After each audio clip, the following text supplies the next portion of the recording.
Hello friends. भाई जैसे कि आप सबको पता है, दिल्ली पुलिस का जो फ़िज़िकल है उसका जो नोटिस आ चुका है कि कब हमारे फ़िज़िकल होने हैं। वैसे तो ये बात चल रही थी कि अगस्त में होंगे, आपके 15 अगस्त के आसपास, क्योंकि बारिश का मौसम है, ग्राउंड वगैरह में पानी हो सकता है। बट दिल्ली पुलिस ने एक सरप्राइज़ दे दिया है भाई। तो देखते हैं भाई क्या नोटिस आया है इसमें।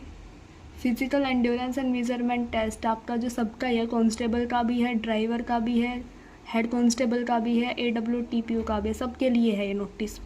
और ये हो रहे हैं आपके 25 जुलाई से। ठीक है, 25 जुलाई से हो रही है। आपके यहाँ लिखा भी हुआ है, देख लो। अब आपको लेके के क्या जाना है, डॉक्यूमेंट्स क्या क्या ले जाने हैं इसमें ले जाने हैं आपको। जो एडमिट कार्ड होगा वो सबसे पहले तो वो आपको इस साइट से मिल जाएगा। ये लिंक दे रखा है इन्होंने यहाँ से। फिर आपको 10 कम से कम आपको अपनी जो कलर्ड में पासपोर्ट साइज़ फ़ोटो होती है वो ले जानी है। साथ में कोई भी ऐसा प्रूफ हो जिससे कि आपकी डेट ऑफ बर्थ उनको पता चल सके, भाई ये इसकी डेट ऑफ बर्थ का प्रूफ है।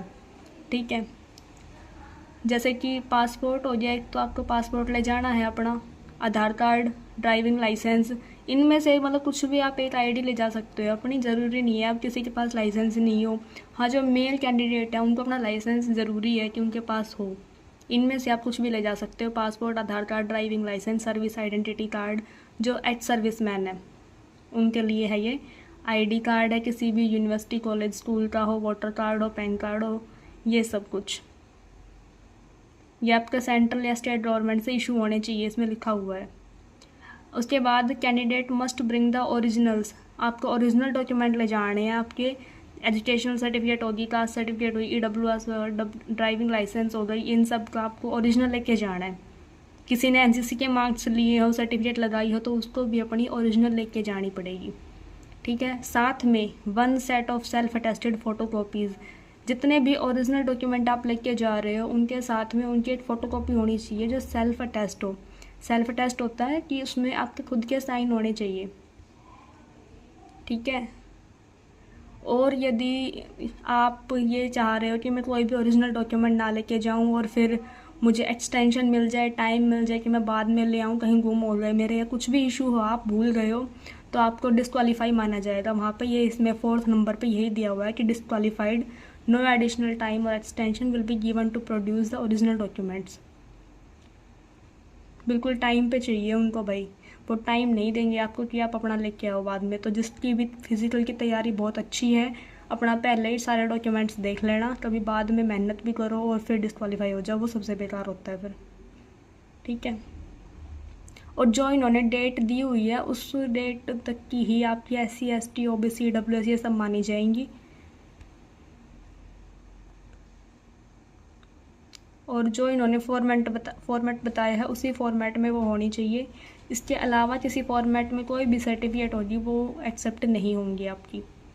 जो मेल कैंडिडेट हैं उनकी बात करते हैं, उनके लिए आपका ड्राइविंग लाइसेंस होना बहुत ज़रूरी है। यदि आपने कांस्टेबल के लिए भी फॉर्म भरा है तो उसमें भी, ड्राइवर के लिए तो हैवी मोटर लाइसेंस चाहिए आपका।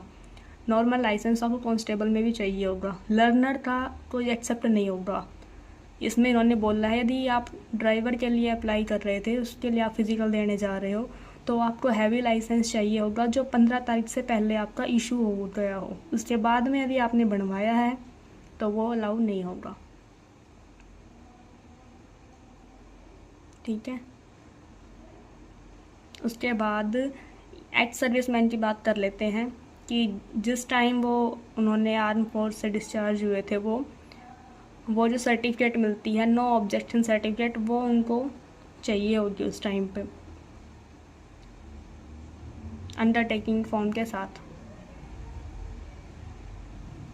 कांस्टेबल के बात करें हम तो कांस्टेबल के लिए क्या बोला है इन्होंने, जो भी सर्टिफिकेट एक्स सर्विसमैन के लिए, यदि कोई कांस्टेबल की पोस्ट के लिए कर रहा है तो उसके लिए है ये सब, कि having served in the special forces NSG ये सब, और कमांडो कोर्स, इन सब के लिए। तो इनकी यदि कोई सर्टिफिकेट है उनके पास तो उनको ले जानी है।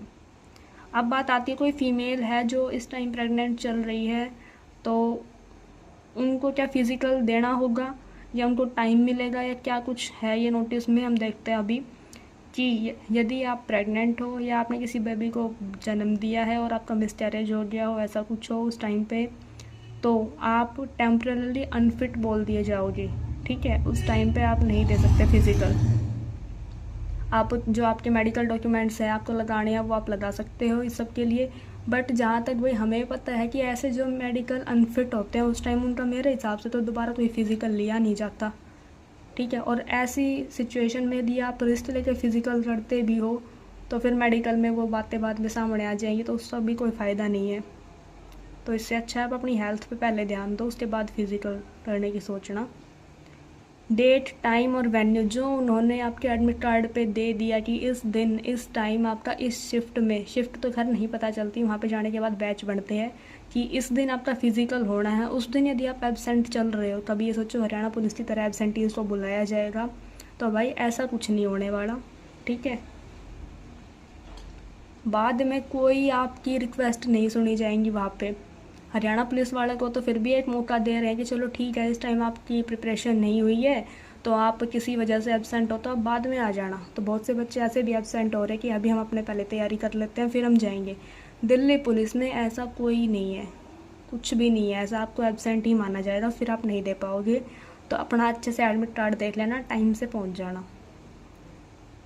और सब आप जो भी एलिजिबिलिटी इन्होंने बताई है सब कुछ आप फुलफ़िल करते हो, मतलब एलिजिबल हो पूरी तरह से, तो ही आप जाना।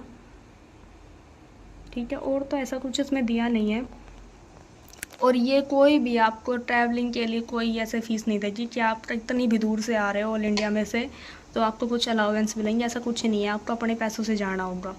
आपकी कोई इंजरी हो जाती है, ठीक है, या फिर कोई लॉस हो जाता है, उसमें भी दिल्ली पुलिस उसके लिए कोई ज़िम्मेदार नहीं है। उसके बाद बात आती है कि आप रेस के लिए क्वालिफाई हो गए, अभी आप रेस क्वालिफाई कर चुके हो, उसके बाद आपको लॉन्ग जंप का मौका मिलेगा, उसके बाद फिर आपको हाई जंप का। और लॉन्ग जंप और हाई जंप के लिए आपको 3 बार अटैम्प्ट्स मिलते हैं कि आप एक बार में नहीं कर सकते, तो आपको 3 चांसेस मिलेंगे। रनिंग में ऐसा कुछ नहीं होने वाला।